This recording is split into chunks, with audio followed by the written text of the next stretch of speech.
Welcome back to my critical reasoning series. I'm Julia, and if it's your first time, I got a perfect score on my GMAT focus. Today, we're looking at method of reasoning questions.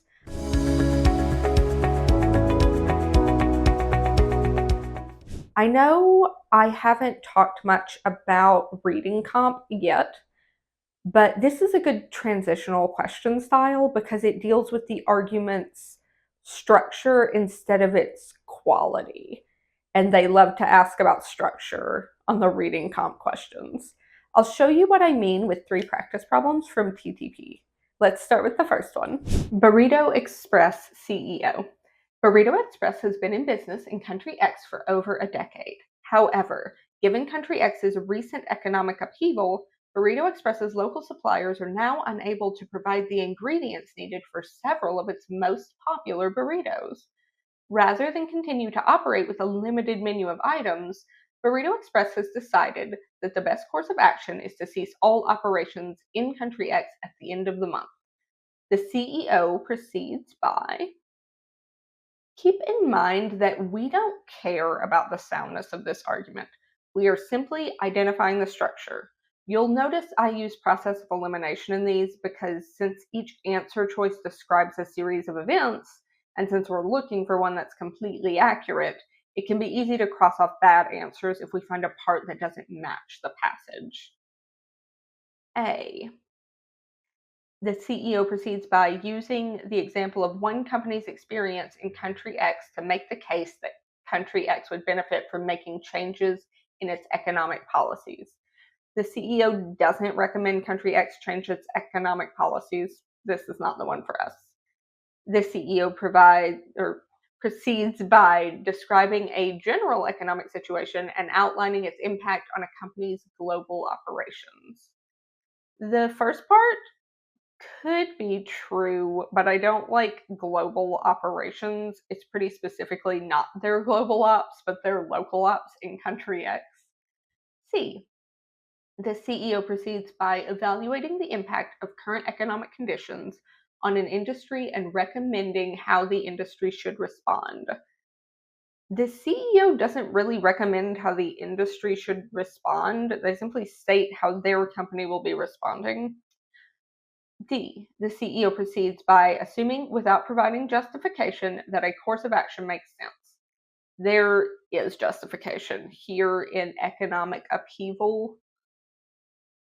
That's their justification. So this one did not happen. And E, the CEO proceeds by describing certain consequences of current economic conditions and outlining a conclusion that is based on that information. First part, check. Oh, yes.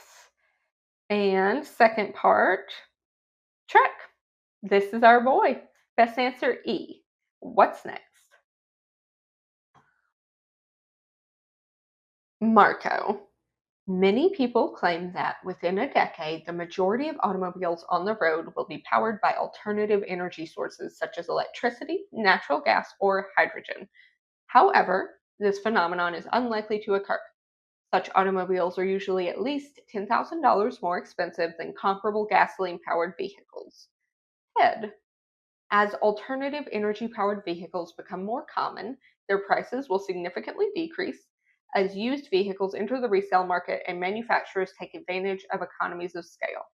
Ted responds to Marco by, this is another interesting structure for method of reasoning questions. We're looking to describe how this second person, Ted, responds to the first person, Marco.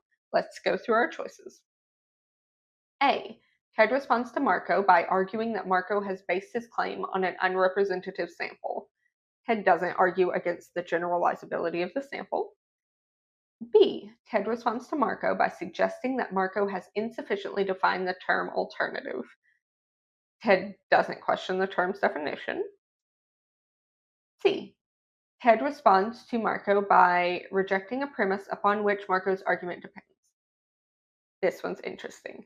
Ted thinks that the price difference between gas-powered vehicles and alternative-powered vehicles will not be able to sustain itself once a resale market gets off the ground and savings from economies of scale are reached.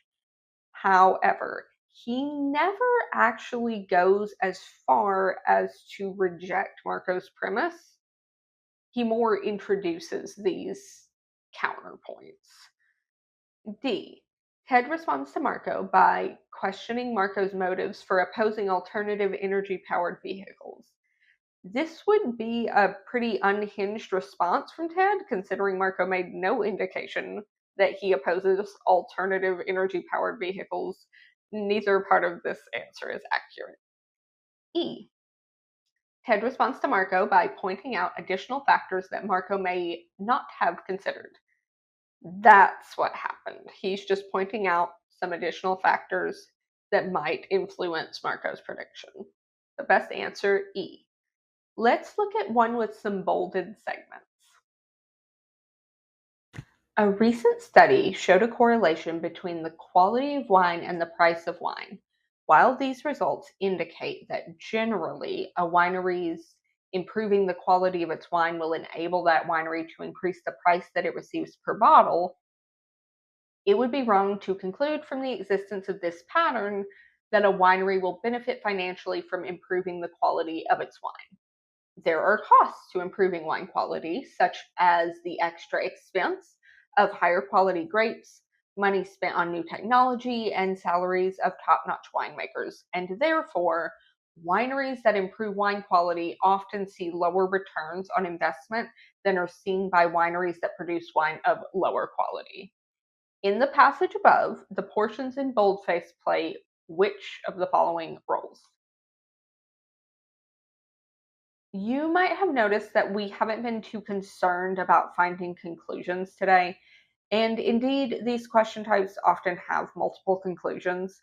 When it comes to passages with bolded statements, I recommend you find the author's conclusion and assess the relationship between it and the bolded statements. It'll make it much easier to not get turned around once you're looking through the choices. So, author's main conclusion is here. It would be wrong to conclude from the existence of this pattern that a winery will benefit financially from improving the quality of its wine. The first bold statement is a conclusion that this author disagrees with, and the second bold statement is supporting evidence for the author's main conclusion. Let's find the best match. A. The first is a conclusion that is opposed by the main conclusion of the argument. Yes, it is. The second is the main conclusion. No, it is not. B. The first is a pattern that could be taken as support for a conclusion to which the main conclusion is in opposition. It's not really a pattern because we see further down that the pattern supports the opposite conclusion. It's a prediction based on a recent study. The second is the main conclusion. Nope, it is not. C. The first could be taken as support for a conclusion that the main conclusion opposes. Yeah, okay. The second provides support for the main conclusion.